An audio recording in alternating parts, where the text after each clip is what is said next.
Oh, would you look at that? My ship is finally fixed, or rebuilt from the ground up from scratch.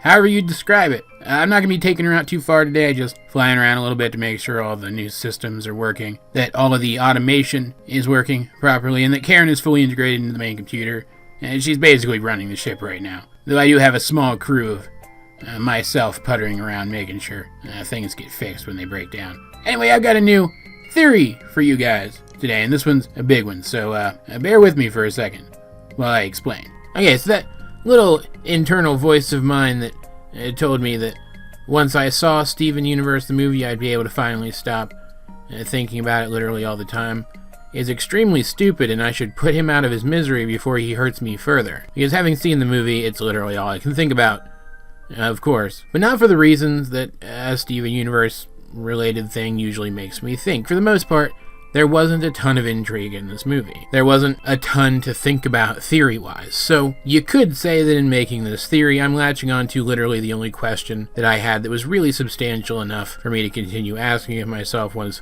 the credits rolled. But on the other hand, I do think this is a question worth asking, and that is, how did Spinel do that stuff that she did? Specifically, where did she get a giant injector that was so big and so much more advanced than the other injectors that Peridot had to analyze it just to really understand what it was? Where did she get a poison capable of killing the life on a planet so efficiently? And where did she get that cool scythe weapon, which, according to Bismuth, is really old and really hard to come by now? I mean, if you go back and rewatch the movie, there was only a couple hours in which she could have actually gotten all these things together. And, yeah, the poison could be a military tool, but Yellow Diamond flat out said she dismantled the military, so that stuff shouldn't exist anymore in the first place. And we now know that it's the diamonds themselves which cause kindergartening, that it's a fluid which comes from them that allows the injectors to work.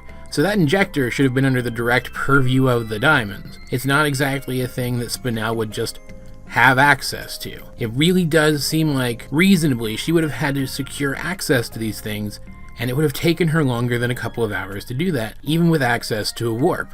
And she's just a toy. There's no reason that she would have even necessarily known that these things existed. And, I mean, yeah, Gem Society is freer now than it used to be, at the very least, but, I mean, a regular citizen can't just walk onto a military base and start taking stuff, even in free societies. And I think that the only way that we're going to be able to actually reason out how Spinel was able to do this is to work out what the purpose of these things might have been in regular Gem Society. And thankfully we already know the purpose of two of them, the regular, real purpose anyway. The weapon is designed to reset gems that get too uppity, which is just a horrifying thought, and an injector capable of injecting an entire planet at once. Well, that's self-explanatory. In old Gem Society, it would have been used to kindergarten an entire planet all at once. So really, it's only the poison that we have to reason out what it could have been used for and where it might have come from. And there's no way to know for sure, of course, but I do have a very compelling idea, one that I think you're going to find super interesting. Going back and rewatching the movie again, I did pick up on something that Peridot said that I didn't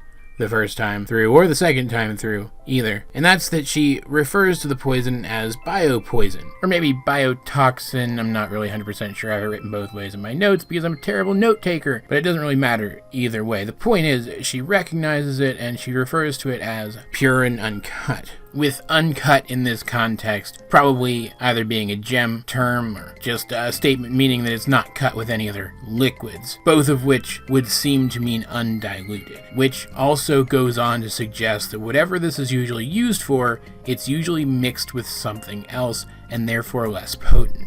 Which means that this poison is something that she knows about. It's a thing that already existed, it's just a much more concentrated form of it than what she would usually encounter. And it makes sense that Peridot would have knowledge of this, if I'm right, and it's used in the kindergartening process. Peridot was a kindergartner, after all. And I know it sounds strange that a poison, a toxin capable of killing organic life, would have been used in the process of kindergartening when we know that life-rich planets are necessary for creating gems.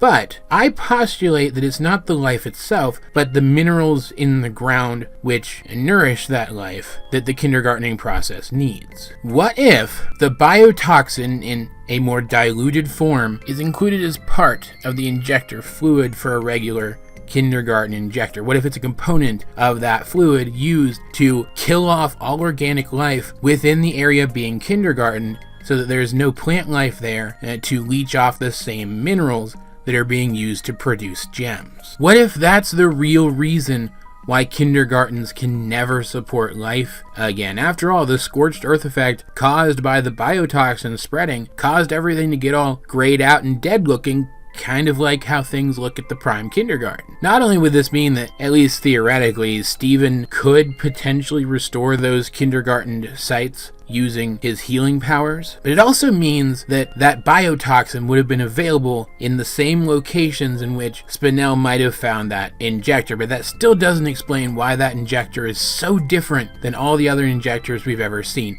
It seems newer, more innovative, as if its purpose was in some way different than a regular injector's, and of course it would be, because it's not like you can put more than one kind of fluid in there. There was only one big fluid tank. In theory, that injector could be used to kindergarten an entire planet at once, but it only would have been able to make one kind of gem, which may not necessarily be what Homeworld would have wanted. But still, the injector and the fluid are both kindergartening tools, if I'm right about what the poison's purpose was. So theoretically, Spinel could have gone to an old facility where they developed technology for kindergartens and gotten both of them there. And I mean, she was in an Era 1 facility where a diamond used to hang out, so maybe she just got the weapon from there. Maybe it was laying around at the garden somewhere, and that would explain everything, except that that giant injector had Spinel's gemstone on the top of it and was also coded to answer to commands that she made tonally. All other Homeworld technology uses,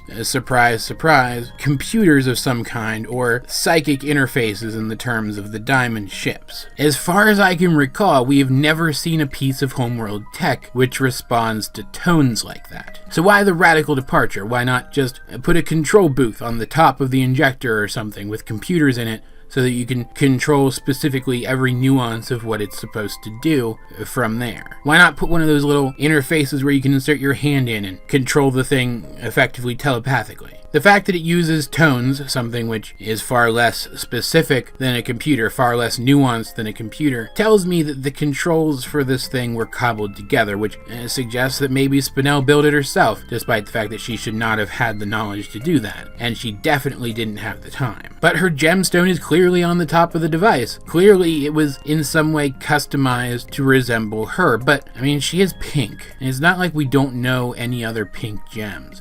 And it's not like the stone on top of the injector even really looks much like her stone, except kind of from the top, but even then it looks like a stone that was mostly roundish, but that somebody took a couple of chunks out of to make the very top of it look kind of like a heart. It is possible that Spinel found this thing and then customized it just enough to make it hers because of vanity or something, I guess. I don't know exactly why she'd do it, but that is a thing that she could do relatively quickly. And the fact that it's pink, like so many things in this show, would also seem to suggest that it has a connection potentially to Pink Diamond. Like if you fill in those little bit of chunks that look like they were taken out of the top of the gemstone on top of the giant injector, it would look quite a bit like the top of Pink Diamond's gem, too. I mean, not exactly still, but I mean, it doesn't look exactly like Spinel's gem either. So, I mean, I think both of them work pretty well. And I guess at this point, there's no point in beating around the bush anymore. What I'm suggesting is that Rose built this thing, with Spinel's help, of course, because I'm proposing that she built it at the garden, or somewhere near to the garden, or somewhere that she used to sneak off to from the garden. Somewhere where she would have taken Spinel, since Spinel went with her on those trips to the garden. I think that Rose Quartz, aka Pink Diamond as she was at the time, obviously, planned to take a colony for herself using that giant injector to kindergarten an entire planet all at once, so that 1, she could do it quickly enough that the other diamonds couldn't stop her, and 2, she could potentially impress them with this new innovation that she had come up with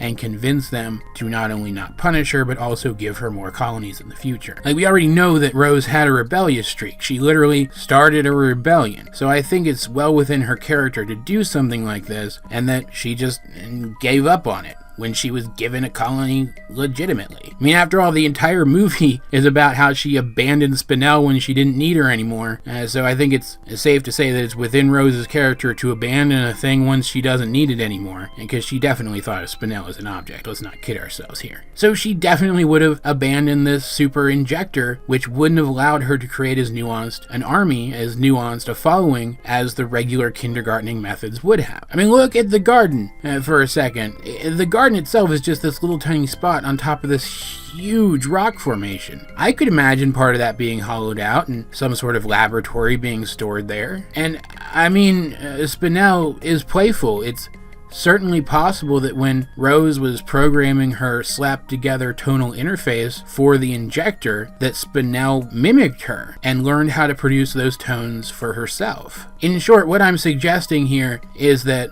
Rose almost destroyed the Earth, and not just by abandoning Spinel, that she had more to do with it than the movie even told us. Like, obviously, the fact that Spinel was able to get that stuff together so quickly doesn't ruin the movie or anything, but I do think that the movie is made better by there being an explanation for how she did it, and this is a really freaking good one, and really the only one I can think of to explain how she did everything that she did so quickly. Even the presence of the poison makes sense within the scope of this theory. If Rose was planning to kindergarten an entire planet at once, she would have gone out of her way to secure as much of that injector fluid component as she could prior to doing so that she could be sure that she had enough. It all fits together, I think, really super well, but as per usual, I'm really excited to hear what you guys think of this theory, so let's get a discussion going in the comment section down below, or over on my Discord, link in the description, and of course, be sure to check out my review of Steven Universe the movie, which I will put either in a card or in the end card of this video, not really sure, and my live stream reaction if you want to watch the movie along with me. Either way though, this has been AJ22, and I will talk to you guys